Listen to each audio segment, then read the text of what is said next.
Hello dear students, last lecture में अपन लोगों ने स्फेरिकल मिरर के लिए फोकस एंड फोकल प्लेन को अपन लोगों ने क्या करा था, डिफाइन करा था। आज अपन लोग फोकस एंड फोकल प्लेन से रिलेटेड क्या करेंगे, न्यूमेरिकल्स करेंगे बेटा। लेकिन पहले एक बार थोड़ा सा एक बार अपन क्या कर लेते हैं, रिवीजन कर लेते हैं। फोकस को अपन लोगों ने किस तरीके से डिफाइन करा था? फोकस को अपन लोगों ने इस तरीके से डिफाइन करा था कि अगर suppose paraxial raise principal axis के पैरेलल आकर अगर सपोज स्फेरिकल मिरर पर इंसिडेंट होती है, देन आफ्टर रिफ्लेक्शन वो जिस पॉइंट से पास होती है, परावर्तन के पश्चात वो जिस बिंदु से गुजरती है, उस पॉइंट को अपन लोग एक तरीके से क्या बोलते हैं, फोकस बोलते हैं। और फोकस के लिए आप लोगों को एक रिलेशन भी पता है कि जो फोकस होता है उसका एक रिलेशन भी आप लोगों को पता है कि F इक्वल टू आप लोगों के पास, या F is approximately equal to, ठीक है ना, लगभग बराबर होता है आप लोगों के पास इसके r/2 को। अपन इसको डिफाइन किस तरीके से करा था? इस तरीके से अपन लोगों ने एक मिरर लिया था, कॉनकेव मिरर लिया था अपन लोगों ने, ठीक। ये आप लोगों के पास एक तरीके से क्या हो गया था, पोल। ये अपन लोगों के पास क्या हो गया, सेंटर ऑफ कर्वेचर। अपन को फोकस अभी नहीं पता है किसका फोकस है, तो अपन लोगों ने क्या करा था, एक पैराक्सियल रेज ली थी, ठीक है ना, ये इंसिडेंट रे, उपाक्षीय किरण ली थी। जैसे ये रे इस रिफ्लेक्टिंग सरफेस पर गिरेगी आके, सबसे पहले ये किसको ढूंढेगी, नॉर्मल को ढूंढेगी इस तरीके से। अब ये नॉर्मल इधर मिला, अगर ये एंगल थीटा से इंसिडेंट हुई तो थीटा से लौट के इधर निकल जाएगी कि नहीं निकल जाएगी। और ये एंगल भी आप लोगों के पास एक तरीके से कितना होगा, थीटा। अगर ये एंगल थीटा, ये थीटा, तो ये एंगल भी आप लोगों के पास कितना होगा, थीटा। और अपन सबको पता था कि अगर अपन सिंपल सी बात करें तो सी और डी के बीच का जो डिस्टेंस अपन लोगों ने लिया था, वो डिस्टेंस आप लोगों के पास कितना है, आर है कि नहीं, ठीक। तो ऐसी कंडीशन पे अब अपन देखते हैं कि अगर मैं सपोज ये जो रे जा रही है, इससे मैंने इस तरीके से परपेंडिकुलर लेते हैं, ठीक। और ये एंगल आप लोगों के पास कितना बनता है, आप लोगों के पास 90 डिग्री। तो फैक्ट है ये वाली जो लेंथ होगी ये भी तो आर होगी, क्योंकि सेंटर से आप सरफेस पे जो भी लाइन डालोगे, फैक्ट है ये पूरा का पूरा आर रेडियस होगा कि नहीं होगा। तो अपन ने यहाँ से अगर परपेंडिकुलर इस पे डाल दिया तो ये 2 पार्ट्स में डिवाइड होगा कि नहीं, r/2। तो अपन लोगों ने इस डिस्टेंस को कितना माना था, d। तो फैक्ट है कि ये वाली डिस्टेंस आप लोगों के पास कितनी हो जाएगी, r - d। आगे बात सुना आप लोगों को। तो ऐसी कंडीशन पे अपन लोगों के पास जो d की वैल्यू आई थी, वो याद करो, आप लोगों के पास d की वैल्यू अपन लोगों के पास आई थी एक तरीके से कितने जाएगी आप लोगों के पास, d का इधर वाला कंपोनेंट ऐसे ले लो, ये d का इधर, ये 90 डिग्री है, ये थीटा है, तो ये एक तरीके से बेस हो गया कि नहीं हो गया। तो फैक्ट है ये परपेंडिकुलर हो गया, लंब हो गया, तो ये हाइपोटेन्यूस हो गया। तो हाइपोटेन्यूस कर्ण का इधर की तरफ जो घटक आएगा वो कितना आएगा आप लोगों के पास, d cos theta equal to कितना हो जाएगा, r/2। तो ऐसी कंडीशन पे d इक्वल टू कितना हो जाएगा, r/2 अपॉन में कितना हो जाएगा, cos थीटा। तो d इक्वल टू कितना हो जाएगा आप लोगों के पास, r sec थीटा अपॉन में 2 हो जाएगा कि नहीं हो जाएगा। तो ऐसी कंडीशन पे जो अपने पास ये वाली डिस्टेंस आएगी, ठीक है ना, ये आप लोगों के पास कितनी हो जाएगी, r माइनस का r/2 sec थीटा। और ये डिस्टेंस ही आप लोगों के पास किसकी इक्वल होती है, f के इक्वल होती है कि नहीं होती है। और यही आप लोगों के पास एक तरीके से क्या होता है, फोकल लेंथ होती है, फोकस दूरी होती है, ठीक। ये एक परफेक्ट फार्मूला है अपन लोगों के पास, चाहे आप लोगों के पास पैराक्सियल रेज हो या फिर मार्जिनल रे हो, मतलब चाहे आप लोगों के पास उपाक्षीय किरण हो या पराक्षीय किरण हो, मतलब चाहे रे प्रिंसिपल एक्सिस के पास हो या कितना भी दूर हो, इस फार्मूले के थ्रू अपन क्या कर सकते हैं, focal length it means focus दूरी क्या कर सकते हैं, कैलकुलेट कर सकते हैं। लेकिन अपन इस चैप्टर में जो डिस्कस करते हैं कौन सी रेज डिस्कस करते हैं, पैराक्सियल रेज डिस्कस करते हैं। और पैराक्सियल रेज के लिए अगर मैं बात करता हूं, ठीक है ना, उपाक्षीय किरणों के लिए बात करता हूं तो थीटा स्मॉल होता है, स्मॉल क्या वेरी स्मॉल होता है। तो ऐसी कंडीशन पे आप अपन सबको पता था कि अगर थीटा स्मॉल तो cos थीटा को मैं क्या लिख सकता हूं, 1 लिख सकता हूं कि लिख सकता हूं। तो cos थीटा 1 हो जाएगा तो sec थीटा की वैल्यू भी कितनी हो जाएगी, 1। तो ऐसी कंडीशन पे f approximately r minus r/2। तो ऐसी कंडीशन पे f की वैल्यू आप लोगों के पास कितनी हो जाएगी, r/2 हो जाएगी कि नहीं जाएगी। तो ऐसी कंडीशन पर अपन लोग जो ये f इक्वल टू r/2 लिखते हैं डायरेक्ट, ये नॉर्मली किसके लिए लिखते हैं अपन लोग, पैराक्सियल रेज के लिए लिखते हैं। लेकिन अगर वो सपोज आपको ना तो बोल रहे कि ना पैराक्सियल है ना मार्जिनल रेज है, इट मींस ना तो आप लोगों के पास उपाक्षीय किरण है ना पराक्षीय किरण है, तो ऐसी कंडीशन पे जो एक्चुअल फार्मूला होगा अपने पास फोकल लेंथ को लेके, फोकस दूरी को लेके, वो आपके पास कितना होगा, r माइनस का r/2 sec थीटा होगा। आई बात सुन में, देखो इसको एक बार,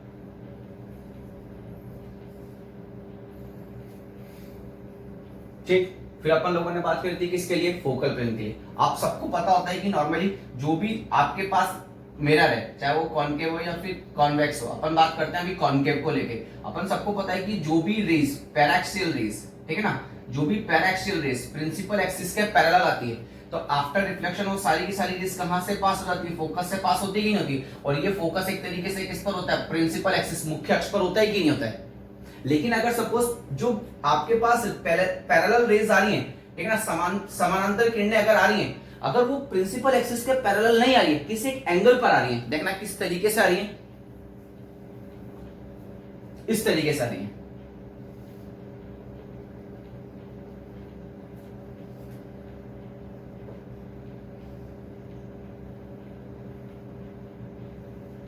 इस तरीके से आ रही है, इस तरीके से आ रही है, आ गई बस में। और ये एंगल आप लोगों के पास कितना है, अल्फा। और अल्फा अपन लोगों के पास क्या है, स्मॉल, वेरी स्मॉल, क्योंकि ये अपन किसके लिए बात कर रहे हैं, फॉर पैराक्सियल रेस के लिए बात कर रहे हैं। आगे बात सुनने आप लोगों को। तो फैक्ट है कि आफ्टर रिफ्लेक्शन क्या होगा, परावर्तन के पश्चात क्या हो गया, ये वाली रे बिल्कुल एज इट इज जिस एंगल से आई उसी एंगल से लौट के इधर निकल जाएगी, ठीक। और ये वाली रे भी जितने एंगल से, अब इसका नॉर्मल वही कहां से मिलेगा, वही सेंटर ऑफ कर्वेचर से अपन लोग क्या डाल देंगे, नॉर्मल। और फिर ये रे इस तरीके से इधर से कहीं से पास हो जाएगी, और ये वाली रे इधर से कहीं से पास हो जाएगी। तो जहां पे भी ये मीट करेगी वो ये यहाँ पे जाके मीट करेंगी सारी की सारी। तो ऐसी कंडीशन पे अब जो ये नॉर्मली जहां पे जिस पॉइंट पर मीट करेंगे, अब ये जो पॉइंट होगा ये जस्ट फोकस के नीचे होगा, मतलब जो अपन लोगों का फोकस पॉइंट होगा, ठीक है ना, वो अपना फोकस कहां पर होगा, यहां पर होगा। लेकिन ये रेज यहां पे कब मीट करती, जब ये रेज बिल्कुल सीधे आती, प्रिंसिपल एक्सिस के पैरेलल आती। अब ये रेज प्रिंसिपल एक्सिस के पैरेलल आके किसी एंगल थीटा पर आ रही है, तो फैक्ट है अब पैरेलल आ रही है, पैरेलल आ रही है तो सारी की सारी रेज एक पॉइंट पे मीट करेंगी। लेकिन अब वो फोकस से ना होकर थोड़ा सा फोकस से क्या हो जाता है, नीचे जाता है। मतलब अगर मैं सिंपल सी बात करूं तो अगर फोकस पहले यहां पे, अगर रेज पैरेलल आ रही है तो फोकस यहां पर था, ठीक। लेकिन अगर रे किसी एंगल थीटा पर आ रही है इस तरीके से, या अल्फा पे आ रही है, तो आफ्टर रिफ्लेक्शन अब फोकस से थोड़ा सा, मतलब इसी प्लेन पर थोड़ा सा नीचे चली जाएगी। तो ऐसी कंडीशन पर अपन क्या देखते हैं कि जो ये पॉइंट होता है, ये पॉइंट होता है एक तरीके से इसी प्लेन पर कहीं पर है, इस तरीके से। मान लीजिए अपन ने ये प्लेन इस तरीके से ले लिया यहाँ पर, और फोकस अभी कहां पर है, फोकस अभी यहाँ पर है आप लोगों के पास। लेकिन ये फोकस यहाँ पर कब है, जब रेस पैरेलल आ रही है, प्रिंसिपल एक्सिस के पैरेलल, मुख्य अक्ष के समांतर आ रही है। लेकिन अगर सपोज रेस तो पैरेलल है, लेकिन आप प्रिंसिपल एक्सिस के पैरेलल नहीं है, तो ऐसी कंडीशन पे अब जो पॉइंट होगा वो थोड़ा सा नीचे शिफ्ट हो जाएगा, लेकिन होगा इसी प्लेन में, इसी प्लेन में होगा जिसमें फोकस है, या तो ऊपर चला जाएगा, अगर रेज नीचे से आएंगी तो पॉइंट ऊपर शिफ्ट हो जाएगा, इसी प्लेन में ऊपर शिफ्ट हो जाएगा, और इसी प्लेन में नीचे शिफ्ट हो जाएगा जब रेज ऊपर से नीचे आएंगी। आई बात समझ में आप लोगों को। और ये प्लेन एक तरीके से आप लोगों के पास क्या होता है, एक तरीके से फोकल प्लेन होता है। तो फोकल प्लेन एक तरीके से क्या होता है, प्लेन, वर्टिकल प्लेन होता है, जो नॉर्मली कहां से पास होता है, फोकस से पास होता है, और प्रिंसिपल एक्सिस के क्या होता है, परपेंडिकुलर होता है। आई बात समझ में आप लोगों को। तो इस प्लेन पर, ठीक है ना, अगर फोकस के ऊपर नीचे या आगे पीछे अगर अपन बात करेंगे, तो इस फोकस पर रेज अगर आके मिल रही हैं, तो फैक्ट जो रेज वो प्रिंसिपल एक्सिस से किसी न किसी एंगल थीटा पर या अल्फा पर आकर स्ट्राइक करती हैं मिरर पे। तब जब वो स्ट्राइक होकर जब वो वापस रिफ्लेक्ट होती है, तो उसी फोकस जो फोकल प्लेन होता है वहीं पर जाके सारी की सारी रेस क्या करेंगी, मीट करेंगी। आएंगे यही बात समझ में आप लोगों को। तो इस तरीके से अपन लोग फोकस और फोकल प्लेन पे क्या करते हैं, बात करते हैं। क्योंकि नॉर्मली ये रेस किस तरीके से आएंगी, क्योंकि देखो अपन अर्थ पर है, अब जो भी डिस्टेंट ऑब्जेक्ट है, चाहे वो अपने पास सन हो, स्टार हो, मून हो, उससे जो भी रेस चल के आएंगी वो इसी तरीके से किसी एक एंगल थीटा पर आकर इंसिडेंट होगी मिरर पे, पैरेलल नहीं आ सकती। अरे बस में, क्योंकि वो ऊपर की तरफ है, तो जो भी रेस चल के आएगी किसी एक एंगल थीटा पे चल के आएगी, किसी एक एंगल अल्फा पे चल के आएंगी। आई बात समझ में आप लोगों को। तो नेक्स्ट देखना वो अपन क्वेश्चंस करते हैं इससे रिलेटेड।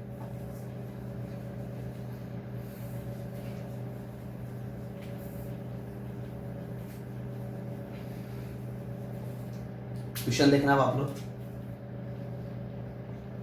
क्वेश्चन, ठीक। क्वेश्चन नंबर 1 देखना आप लोगों के पास। अपन लोगों को एक कॉन्केव मिरर दे रखा है इस तरीके से, ठीक है ना, अवतल दर्पण दे रखा है, कॉन्केव मिरर, ठीक। ये इसका पोल हो गया, ये इसका फोकस हो गया, ये इसका सेंटर ऑफ कर्वेचर। इसको मैं 2f भी लिख सकता हूं, नहीं लिख सकता हूं, लिख सकता हूं ना इसको मैं 2f। क्यों, क्योंकि देखो यहां से यहां तक r और यहां से यहां तक r/2, तो एक तरीके से f इक्वल टू r/2, तो r इक्वल टू आप लोगों के पास कितना हो जाएगा, 2f हो जाएगा, मिल जाएगा। तो मैं c को भी क्या लिख सकता हूं, 2f। अब मेरे पास एक डिस्टेंट ऑब्जेक्ट है, डिस्टेंस मतलब बहुत दूर, कहीं पर इस तरीके से एक ऑब्जेक्ट रखा हुआ है, अपन मान लेते कि ये मून ही है अपने पास। अब अपन इसको इस तरीके से प्लेस करें कि इसका एक एंड तो प्रिंसिपल एक्सिस पर आ जाए और एक एंड से जो रे चले उसको अपन किसी एक एंगल थीटा पर किस पर इंसिडेंट करवा देंगे, पोल पर इंसिडेंट। तो एक रे को तो अपन ने बिल्कुल एज इट इज इस तरीके से सीधा भेज दिया, तो रिफ्लेक्ट होकर ये रे वापस इस तरीके से आ जाएगी कि नहीं आ जाएगी। अब एक रे, अब ये डिस्टेंट है, डिस्टेंट मतलब एक तरीके से अपन मान के चलते हैं इनफाइनाइट इंफिनिटी पे, तो फैक्टर से जो रे चल जाएगी कुछ इस तरीके से चल जाएगी कि नहीं आएगी, देखना आप लोग इस तरीके से,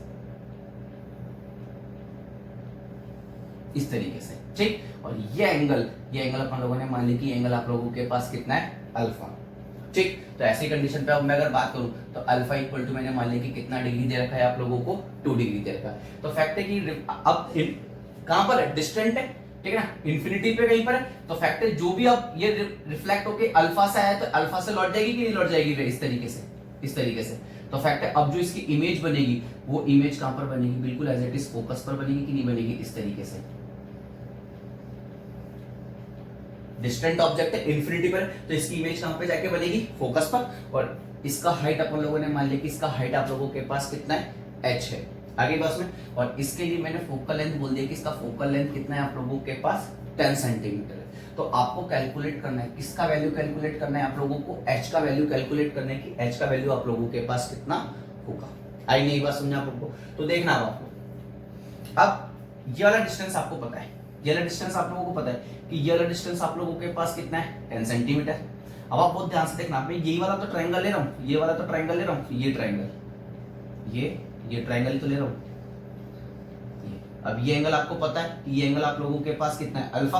आपको h कैलकुलेट करना है और f आपको पता है, इट मींस आपके पास परपेंडिकुलर भी है और बेस भी है। तो ऐसी कंडीशन पे अपन क्या यूज करेंगे, tan alpha. tan alpha equal to कितना हो जाएगा, h अपॉन में f हो जाएगा कि नहीं हो जाएगा आप लोगों के पास। अब आप सबको पता है कि जो अल्फा है वो आप लोगों के पास क्या है, स्मॉल है, वेरी स्मॉल है। और अगर आप लोगों के पास अल्फा स्मॉल है, क्यों स्मॉल है, क्योंकि अपन ने जो रेज यहाँ पे ले रहे हैं वो आप लोगों के पास एक तरीके से कौन सी रेज है, पैराक्सियल रेज है। कौन सी रेज है, पैराक्सियल रेज है, उपाक्षीय किरणें। तो ऐसी कंडीशन पे अपन tan अल्फा को क्या लिख सकते हैं, यहाँ पे tan अल्फा को अपन लोग लिख सकते हैं अल्फा। तो अल्फा इक्वल टू आप लोगों के पास कितना हो जाएगा, h अपॉन में f हो जाएगा कि नहीं हो जाएगा।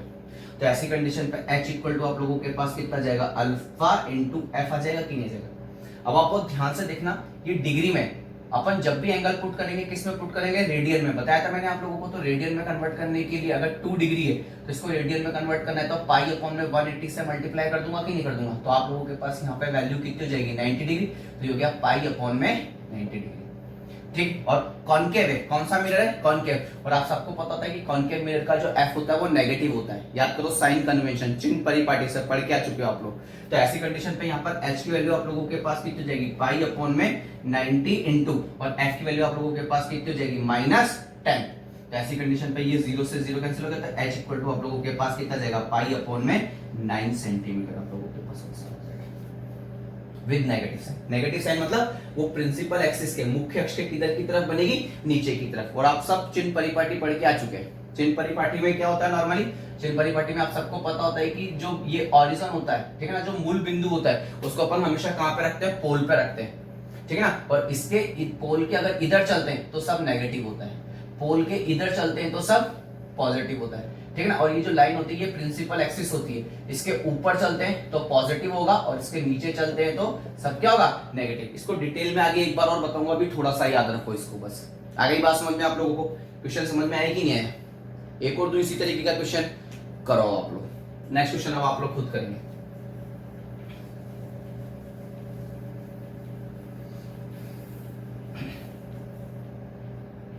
ठीक, मेरे पास as it is concave mirror है,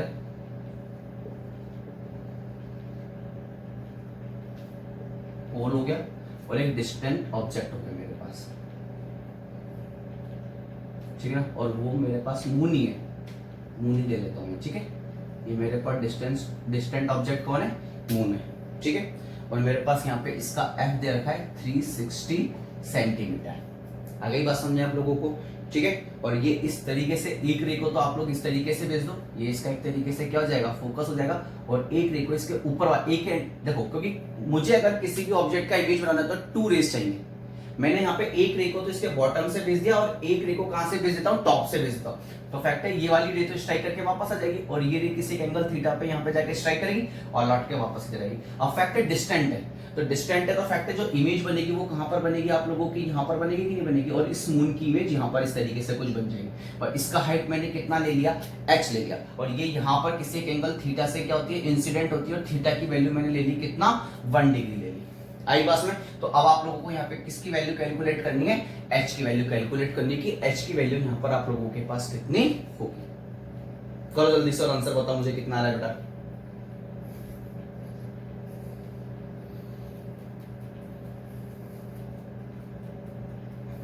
देखो आप लोग, ठीक एज इट इज वही, ये एंगल थीटा तो ये भी तो थीटा होगा, तो मेरे पास ये ट्रायंगल बन गया कि नहीं बन गया पूरा का पूरा, ठीक। और ये फोकल लेंथ कितनी मान लेते हैं, f। तो ऐसी कंडीशन पे tan थीटा इक्वल टू मेरे पास कितना हो जाएगा एक तरीके से h अपॉन में थीटा को मैंने क्या ले रखा है एज इट इज वही वेरी स्मॉल।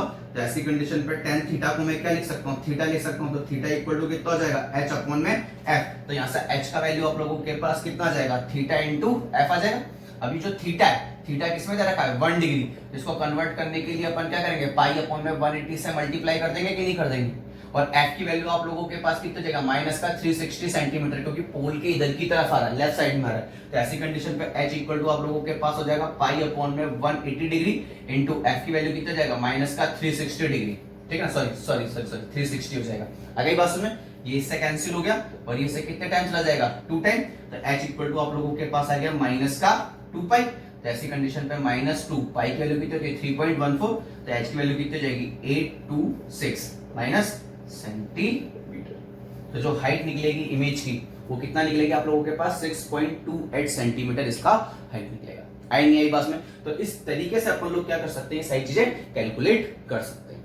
आगे बात में आगे चले हम अपन, चलो नेक्स्ट क्वेश्चन देखो आप लोग, नेक्स्ट क्वेश्चन अब आप लोग मुझे करके बताएंगे।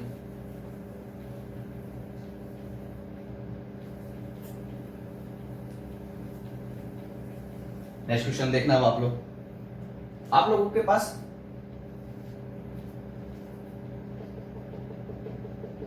कॉनकेव मिरर है, ठीक। एक रे प्रिंसिपल एक्सिस के पैरेलल आ रही है, एक रे प्रिंसिपल एक्सिस के पैरेलल आ रही है, ठीक। और ये वाली रे प्रिंसिपल एक्सिस से 3 सेंटीमीटर की डिस्टेंस पर, कितने मीटर के डिस्टेंस पर है, 3 सेंटीमीटर की डिस्टेंस पर। और जो ये कॉनकेव मिरर है इसका रेडियस ऑफ कर्वेचर आप लोगों को दे रखा है कितना सेंटीमीटर, 5 सेंटीमीटर। कितना सेंटीमीटर दे रखा है, 5 सेंटीमीटर। तो आपको बताना है कि आप लोगों के पास इस मिरर का फोकल लेंथ कितना होगा। तो आपको बताना है कि इस मिरर का फोकल लेंथ कितना होगा, या फिर अगर मैं सिंपल सी बात करूं तो पोल से, क्योंकि फैक्टर आफ्टर रिफ्लेक्शन ये इस तरीके से यहां से कहीं से इस तरीके से पास होगी कि नहीं होगी। मान लेते कि ये यहां से पास हो गई आप लोगों के पास इस तरीके से, ठीक है ना, ये पॉइंट से पास हो गई। तो आपको इस पॉइंट को मैं बोल देता हूं एक तरीके से एफ ही बोल देता हूं, ठीक है ना, या इस पॉइंट को मैं अभी एफ ना बोल के इस पॉइंट को मैं कोई भी डी पॉइंट बोल देता हूं। तो आपको बताना है distance between D and P, ठीक है ना। एक तरीके से आप लोगों को डीपी की डिस्टेंस बतानी है कि डीपी की डिस्टेंस। तो आप चाहे एफ कैलकुलेट कर लो, डीपी कैलकुलेट कर लो, बात एक ही है। आई बात में? जल्दी से कैलकुलेट करके बताओ बेटा मुझे।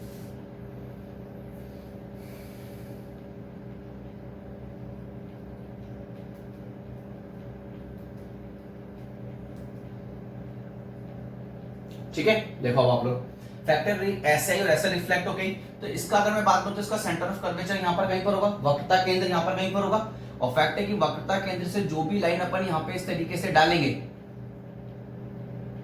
वक्रता केंद्र से सरफेस पे जो भी लाइन डालते हैं वो नॉर्मल होती है कि नहीं होती है। तो फैक्ट है कि एंगल आप मान लेते हैं कि थीटा से इंसिडेंट हुई, तो फैक्ट है थीटा से जाएगी कि नहीं जाएगी।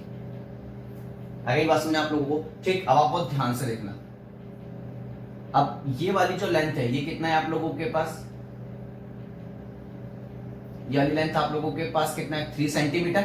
और आपको पता है कि वक्रता केंद्र से सेंटर ऑफ कर्वेचर से जो भी लाइन आप सरफेस पे, ठीक है ना, जो भी लाइन आप लोग सरफेस पर सतह पे डालोगे वो एक तरीके से रेडियस बनेगा कि नहीं बनेगा। और रेडियस आप लोगों को कितना दे रखा है, 5 सेंटीमीटर दे रखा है कि नहीं दे रखा है, ठीक। और यहां से अपन लोगों ने अगर इस पर परपेंडिकुलर लिया तो ये 90 डिग्री हुआ कि नहीं हुआ आप लोगों के पास, ठीक। अब आप बहुत ध्यान से देखना, आप लोगों के पास ये 3 है और ये 5 है।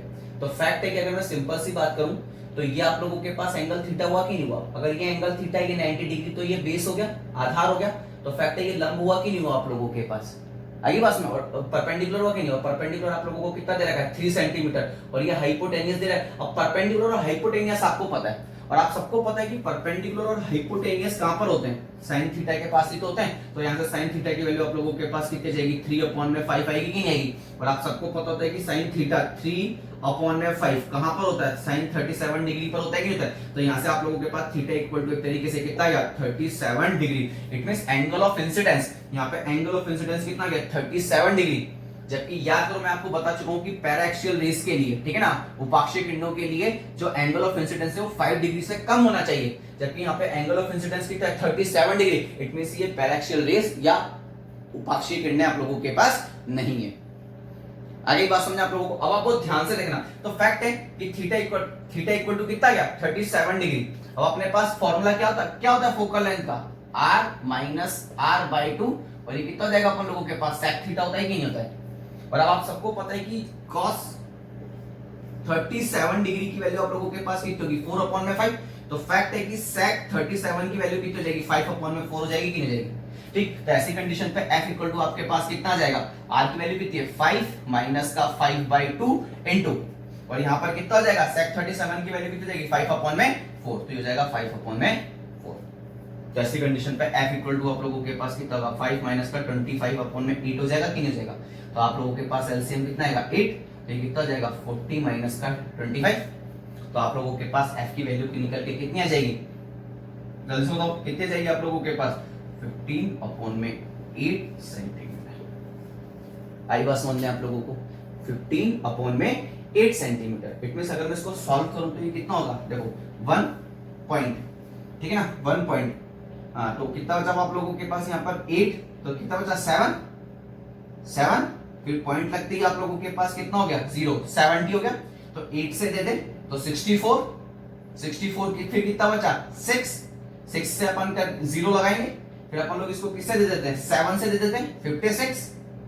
ठीक, फिर कितनी बार जाएगा? 4 टाइम्स, ठीक है ना। तो आप लोगों के पास आंसर कितना आएगा? 8.75 सेंटीमीटर। इट मींस ये जिस पॉइंट पे काटेगा, ठीक है ना, वहां यहां से यहां तक का डिस्टेंस कितना होगा? 8.75 सेंटीमीटर होगा।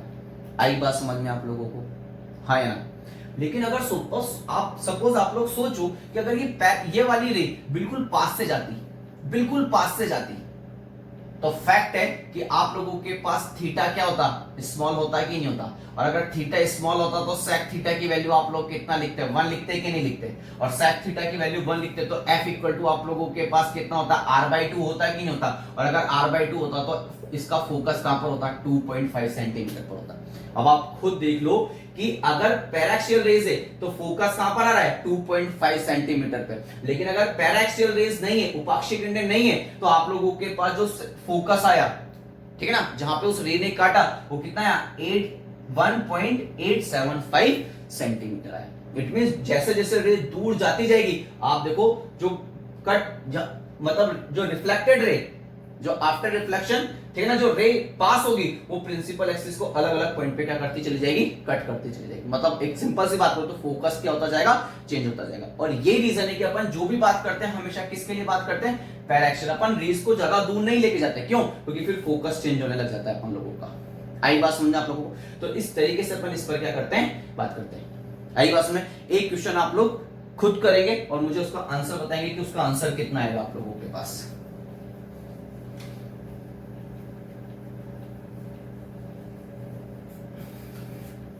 एक क्वेश्चन आप लोग खुद करेंगे और उसका आंसर आप लोग मुझे खुद बताएंगे कि उसका आंसर कितना आएगा। ठीक है ना, ये पोल हो गया, ठीक है ना, ये सेंटर ऑफ कर्वेचर हो गया।